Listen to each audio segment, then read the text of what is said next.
Hello, I'm Dr. Fangzhou Huang. It's my pleasure to introduce our project, The Future of Unpaid Carers in Wales, on behalf of our research team. This project is a collaboration between Swansea University and Public Health Wales.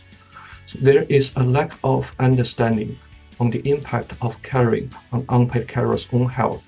Neither there is detailed guidance in practice on how to better support unpaid carers' education, mental well-being, and physical health. Our project provides critical quantitative evidence showing that young carers are more likely to live in the most deprived communities and less likely to engage in higher education. And unpaid carers present poor mental well-being when caring hours increase.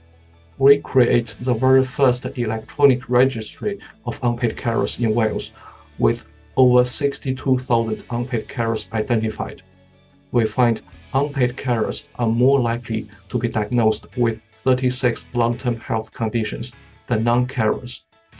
Our research findings are used to inform actions in a strategy for unpaid carers delivery plan by Welsh Government this year.